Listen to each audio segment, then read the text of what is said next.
Students, आज हम the Indian trust act 1882 के सेक्शन 86 से सेक्शन 96 के बारे में बात करेंगे। इसमें हमने लास्ट उसमें सेक्शन 84 तक पढ़ा दिया था। इसमें 85 को मैं और एक्सप्लेन कर देता हूँ कि बीक्वेस्ट फॉर इलीगल पर्पसेस, कोई भी वसीयत, इसमें हम 86 85 सेक्शंस को नहीं लिखे हैं, इसलिए 85 को मैं ऐसे ओरल बता दे रहा हूँ कि इसमें 85 सेक्शन कहता है बीक्वेस्ट फॉर इलीगल पर्पसेस। कोई भी वसीयत, कोई भी विल, अगर कोई व्यक्ति किसी पर्सन को इलीगल पर्पस के लिए करता है, इलीगल पर्पस के लिए करता है, where a testator bequest certain property upon trust and the purpose of the trust appears on the face of the will to be unlawful, जो नियमता नहीं है ऐसी वसीयत कर देता है, or during the testator lifetime the legatee agrees with him to apply the property for an unlawful purposes, चाहे जब वो जिंदा हो वसीयत करने वाला और जिसके हक में करी है, या the legatee must hold the property for the benefit of the testator's legal representative. अगर ऐसी प्रॉपर्टी जो उसे अनलॉफुल पर्पस के लिए किसी विल के लिए कर दी गई है, तब भी जो वसीयत प्राप्त करता है, जिसके हक में वसीयत करी गई और जिसको संपत्ति मिली है इलीगल पर्पस के लिए, लेकिन वह संपत्ति वह ऐसे कार्य के लिए करेगा जो वसीयत करता कि रिप्रेजेंटेटिव के लिए फायदे के लिए होगा, जो वसीयत करता के उत्तराधिकारी होंगे या जिस पर्पस के लिए किया होगा उस पर्पस, जब चूंकि उसने अनलॉफुल के लिए किया है लेकिन फिर भी वो ऐसे पर्पस के लिए उसके फायदे को करेगा जो लॉफुल होगा, जो बेनिफिट होगा, इलीगल वर्क के लिए वो नहीं करेगा। अब इसमें कहा सेक्शन 86 में कहा ट्रांसफर परसुएंट टू रिसेंट डेप्ट इसमें सेक्शन 86 कहता है transfer pursuant to rescindable contract, जो विखंडनीय है, जो कैसा है, विखंडनीय, where the property is transferred in pursuance of a contract which is liable to rescission or induced by fraud or mistake. The transferee must, on receiving notice to that effect, hold the property for the benefit of the transferor, subject to the repayment by the latter of the consideration actually paid. जब किसी को ऐसा पता चलता है कि वो जो प्रॉपर्टी है, जो उसका परसुएंस से जो कॉन्ट्रैक्ट है, वो कैसा है, विखंडनीय है, वो खत्म हो जाएगा, लेकिन और उसका पैसा डूब सकता है, वो पैसा मर सकता है, लेकिन फिर भी उस कॉन्ट्रैक्ट को भी, उस प्रॉपर्टी को भी जो हक में जिसके गया है, जो उसका लाइबिल है, वो ऐसे यूज करेगा कि जैसे जिसने पैसा लगाया है उसके पैसे का नुकसान ना हो, जो ट्रांसफरर है उसको नुकसान ना हो, उसको फायदा हो जाए, जबकि उसे ये पता है कि ये जो कॉन्ट्रैक्ट किया गया है वो कॉन्ट्रैक्ट कैसा है, वो कॉन्ट्रैक्ट विखंडनीय है, लेकिन उसके होते हुए भी वो उसका ऐसा प्रयोजन करेगा कि जिसमें उसको फायदा हो जाए और उसका नुकसान नहीं हो। ऐसी बात इसमें सेक्शन 86 में कही गई। अब सेक्शन 87 में कहा गया डेबिटर बिकमिंग क्रेडिटर्स रिप्रेजेंटेटिव्स। अब जैसे मान लेते हैं कि कोई प्रॉपर्टी है, उस प्रॉपर्टी में कोई किसी ने कर्ज लिया, किसी ने कर्ज लिया और कर्ज लेने के बाद खुद ही उस प्रॉपर्टी का रिप्रेजेंटेटिव बन जाता है, उस प्रॉपर्टी की देखभाल करने लगता है, तो अब ये उसका अर्थ नहीं है कि वो उसकी प्रॉपर्टी का पैसा ले और अपना ही सारा चीज वो अपना ही सारा डेब्ट काट ले, वो ऐसा नहीं है। Where a debtor becomes the executor और other legal representative of his creditor, he must hold the डेब्ट for the benefit of the persons interested therein. तो उसका जो बेनिफिट होगा, उसमें से तो कुछ अपना ले सकता है, लेकिन ऐसा नहीं कि सारा का सारा पहले अपना, चूंकि उसका ऋण था सारा का सारा अपना ले ले। उसका जो फायदा होगा वो जो उसके बेनिफिशियरी होंगे उनको भी वो पहुंचाएगा। ये नहीं कि अगर वो खुद ऋणी था, कुछ दूसरे ने पैसे लिया था, उसको पैसा दिया था, उसके पास में कर्ज था और कर्ज के खुद ही रिप्रेजेंटेटिव बन जाता है और सारा चीज अपना ही ले लेता है। ऐसा नहीं होगा कि उसका जो बेनिफिट आएगा वो उसके बेनिफिट को सब अपना नहीं लेगा, उनके जो जो हितार्थी होंगे, जो बेनिफिशियरी होंगे, उनके फायदे के लिए भी वो प्रयोग करेगा। अब इसका सेक्शन 88 कहता है advantage gain by the fiduciary. अब इसमें कहा वैश्वासिक के द्वारा फायदा उठाया गया। इसको एक एग्जाम्पल से समझते हैं तो बहुत अच्छा रहेगा। इसमें कहा गया कि a trustee use for the trust property for the purpose of his own business. एक ट्रस्टी है जो ट्रस्ट प्रॉपर्टी है उसकी कोई प्रॉपर्टी को अपने बिजनेस के लिए यूज कर लेता है। सपोज करते हैं कि ट्रस्ट प्रॉपर्टी में 1 लाख रुपया किसी ने दिया और उसमें से वो 20,000 रुपया अपने बिजनेस में लगा लेता है। सपोज करते हैं कि 20,000 रुपया क्या करता है, अपने खुद के बिजनेस में लगा लेता है और 80,000 रुपया ट्रस्ट के प्रॉपर्टी में उसमें यूज करता है।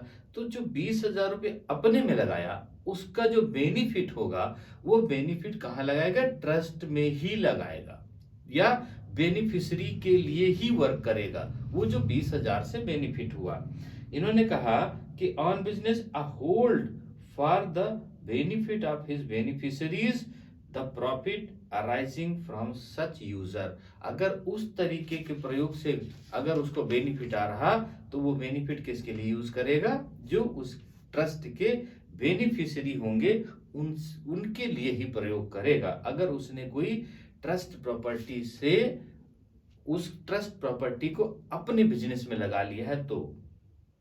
अब इसका सेक्शन 89 कहता है advantage gained bye exercise of undo influence. Undo influence क्या मतलब होता है कि जैसे हमें कोई बात मालूम होती, मालूम होने के बावजूद हम कर लेते हैं उस कार्य को, तो अनडू इन्फ्लुएंस होता है। तो इसमें कहा गया where by the exercise of the undue influence any advantage is gained in derogation of the interest of another, the person gaining such advantages without consideration or with notice that such influence has been exercised must hold the advantages for the benefit of the person whose interests have been so prejudiced।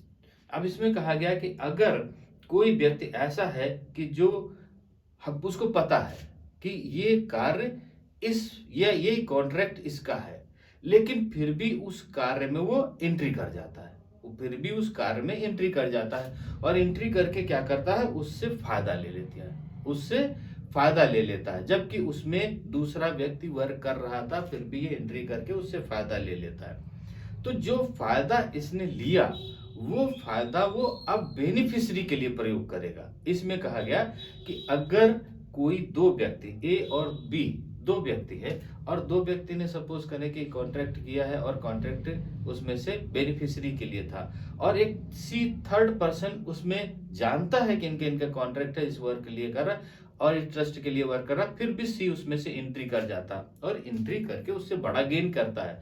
तो जो gain करता है वो gain उस beneficiary के लिए प्रयोग करेगा। ये इसमें कहा गया कि वो बेनिफिशियरी के लिए ही प्रयोग करेगा, जो उसका फायदा उठाता है वो फायदा अपने लिए नहीं करेगा, बेनिफिशियरीज के लिए करेगा या जो व्यक्ति जिसने लगाया उसके लिए करेगा। ये इसमें कहा एडवांटेज जो उसको गेन हो रहा है वो उसके अनडू इन्फ्लुएंस के कारण वो उसके बेनिफिशियरीज के लिए करेगा। अब इसमें सेक्शन 90 कहता है advantage gained by qualified owner. कोई क्वालिफाइड ऑनर कौन कौन सा होता है जिसने, अब इसमें कहा कि where a tenant for life, पूरे समय के लिए उसको किराएदार किया गया, को ऑनर है, मॉर्गेजी है और other qualified owner of the property, या कोई दूसरा ऐसा ही प्रॉपर्टी का owner by availing himself of his position of such gains और advantage in derogation of the right of the other person interested in the property or where any such honor or representative all person interested in such property gains by advantage he must hold for the benefit of all persons so interested. The advantage so gained but subject to repayment by such person of their due share of the expenses property incurred, and to an indemnity by the same person against liabilities property contracted in the gain such advantages. अब इसमें कहा गया कि एक हम इसमें कर देते हैं कि एक पट्टाधारी था। एक एग्जाम्पल ले लेते हैं कि एक पट्टाधारी था, उसने एक व्यक्ति को दिया कि इसका आजीवन पट्टा इसका रहेगा, और वो क्या कर देता है कि उस पट्टे का नवीनीकरण करा लेता है, और नवीनीकरण कराने के बाद में उसको बेनिफिट मिलता है, बेनिफिट मिल जाता है। और उस बेनिफिट, चूंकि नवीनीकरण करा लिया, अब उसका बेनिफिट होने लगा। अब जो बेनिफिट कर रहा है वो जो पुराना जो उसका एग्रीमेंट था, पुराना जो लीज का था, उससे जितना ज्यादा बेनिफिट हो रहा है वो बेनिफिट अब उस ट्रस्ट प्रॉपर्टी में या बेनिफिशियरी के लिए वर्क करेगा। अब इसमें दूसरा एक इसमें कहा गया है, a village belongs to a Hindu family. A village belongs to a Hindu family. One of its member pays nazrana to government and thereby procures his name to the entered as the Inamdar of the village. वो ऐसा करता है कि एक हिंदू का गांव है और उसमें से एक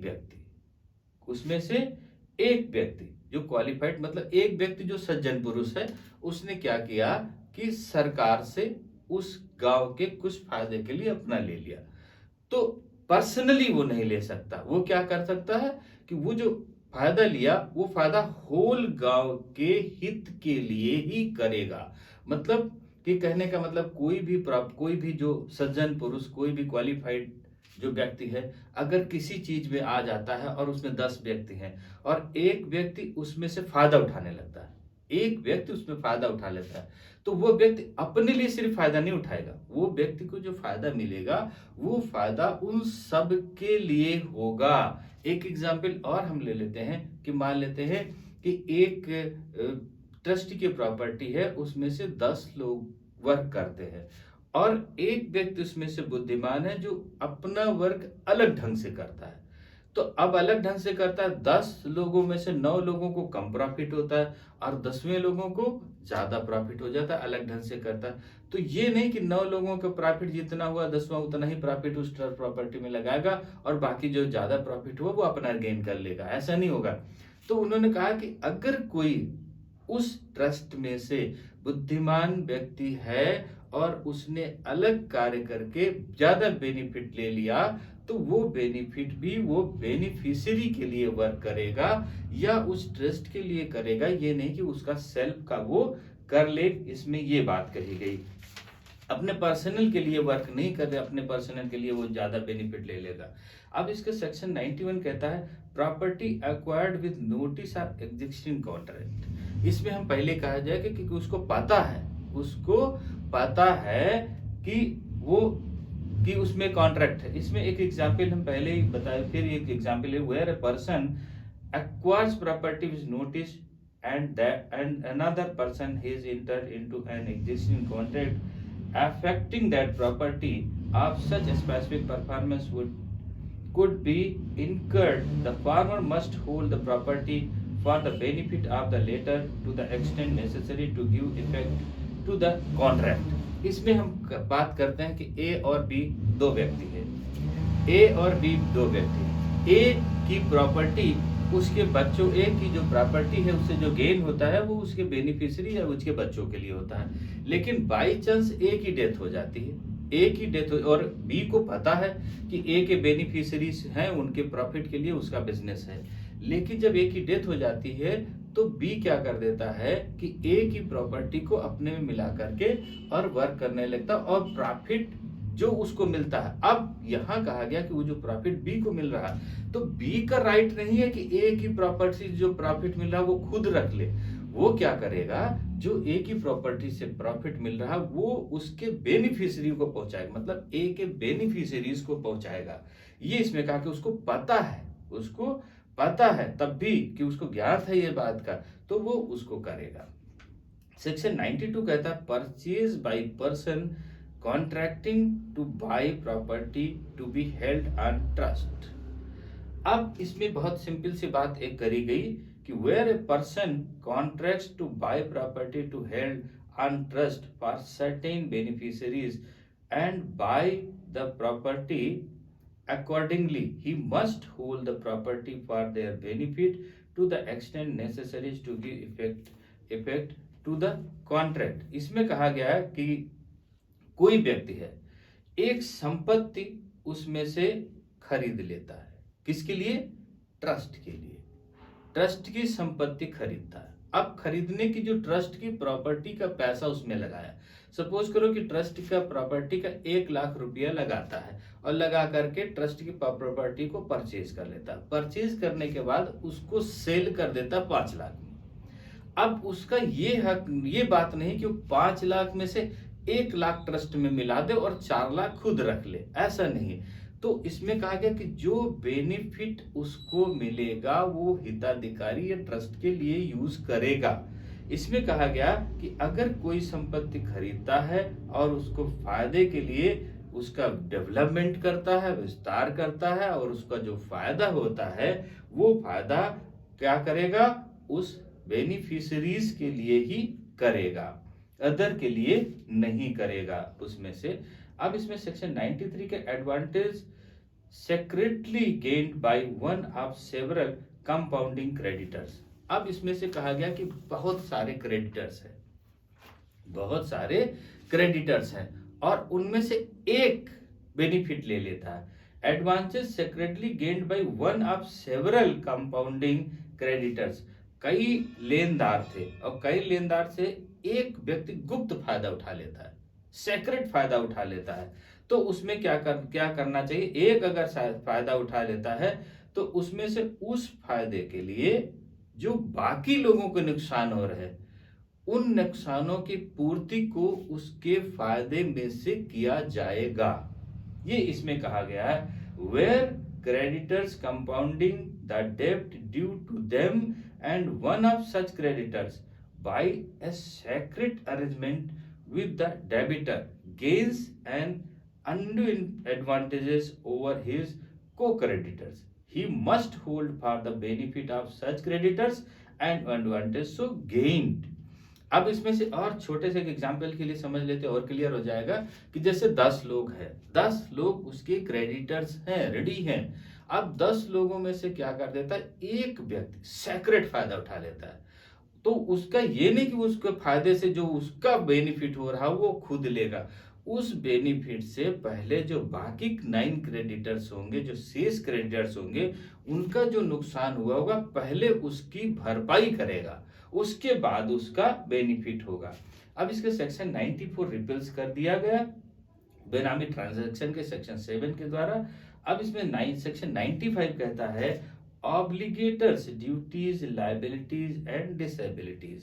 जो ऑब्लिगेटर्स है बाध्यताकारी है, उसके कर्तव्य क्या होंगे, उसकी दायित्व क्या होंगे और उसकी डिसेबिलिटीज क्या क्या होंगी उसके बारे में इसमें बताया गया है। अब इसमें बताया गया कि अगर कोई पर्सन है तो अब ट्रस्ट की 10 बीघे खेती है, सपोज करते हैं। इसमें से ऑब्लिगेटर से ड्यूटीज क्या है वो हम बता दें, लायबिलिटीज डिसेबिलिटीज क्या है। कि एक ट्रस्ट है और ट्रस्ट की 10 बीघे खेती है। 10 बीघे खेती में से एक व्यक्ति उसमें से खेती करता है और खेती करके उसमें से 10 क्विंटल 50 क्विंटल अनाज पैदा करता है। तो अब ये नहीं कि 10 क्विंटल और 50 क्विंटल पैदा हुआ तो वो 10 क्विंटल 50 क्विंटल पूरा का ट्रस्ट को दे देगा। उसमें कहा गया कि उसकी ड्यूटी है, उसकी लायबिलिटी है कि उसने जो मेहनत की है, जो अपना पैसा एक्सपेंस किया है, जो अपना खर्चा लगाया है, उसको वो डिडक्ट कर ले, बेनिफिट को वो ट्रस्ट को दे देगा या बेनिफिशरीज को दे देगा। ये सिंपल सी बात इसमें कही कि उसकी ड्यूटी है, उसकी लायबिलिटी है कि वो उस भाग को, उसका जो ट्रस्ट का है उसमें से अपना मेहनत का, अपना जो लगा हुआ उसको लेकर के जो बेनिफिट है, बेनिफिट उस ट्रस्ट को वो दे देगा या बेनिफिशरीज को दे देगा। अगर ऐसा नहीं है तो वो कोर्ट का सहारा लेकर के अपने जो एक्सपेंसेस है उनको डिडक्ट कर सकता है और डिडक्ट करके और शेष जो है वो बेनिफिट उस ट्रस्ट को देगा। ये ऑब्लिगेटर्स की duties, liabilities and disability. Disabilities क्या है कि अगर उसकी है कि वो पूरा को पूरा अपना रख ले तो ऐसा नहीं कर सकता वो। अब इसका सेक्शन 96 कहता है saving of rights of bona fide purchaser. जो बोनाफाइड परचेजर है, इसके पहले भी आ चुका है ये चीज। बोनाफाइड परचेजर मतलब से ट्रस्ट की प्रॉपर्टी है और ट्रस्ट की प्रॉपर्टी को उसको पता ही नहीं कि ट्रस्ट की प्रॉपर्टी है और उसको वो सेल कर दी गई, वो जो है अज्ञानता में उसको उसने ले लिया, तो वो बोनाफाइड परचेजर हो गया कि उसने पूरा पेमेंट किया, पेमेंट कर करके पूरा अपने लॉफुल तरीके से उसने प्रॉपर्टी को ली और उसको ये नहीं मालूम कि ये प्रॉपर्टी ट्रस्ट की है, तो वो क्या कहलाया? बोनाफाइड परचेजर कहलाया। इसमें कहा nothing contained in this chapter shall impair the rights of transferee in good faith for consideration. अगर उसने अज्ञानता में, विश्वास में, गुड फेथ में और पूरा कंसिडरेशन, पूरा पेमेंट दे करके उस प्रॉपर्टी को लिया है, or create an obligation in evasion of any law for the time being in force. तो उसको इन्फोर्स कैसे कराएंगे कि उसको तो पता नहीं है, उसने गुड फेथ में लिया और उसने पूरा पेमेंट किया, तो उसके राइट्स जो है सेव होंगे, ये इसमें बताया गया है। अब इसमें सेक्शन 85 से सेक्शन 96 तक हमें उम्मीद है कि समझ में आ गए होंगे। Trust act very easy act है, इसमें से हर एक चीज की अलग अलग लॉ, अलग अलग चीजें दी गई। क्रेडिटर्स का इसमें ट्रांसफरी के क्या राइट होंगे, ट्रस्ट प्रॉपर्टी में क्या होगा, ट्रस्टी के क्या राइट्स हैं, बेनिफिशियरी के क्या राइट्स हैं, उसकी क्या लायबिलिटीज हैं, इन सबको एक सिस्टमेटिक ढंग से पढ़ा गया।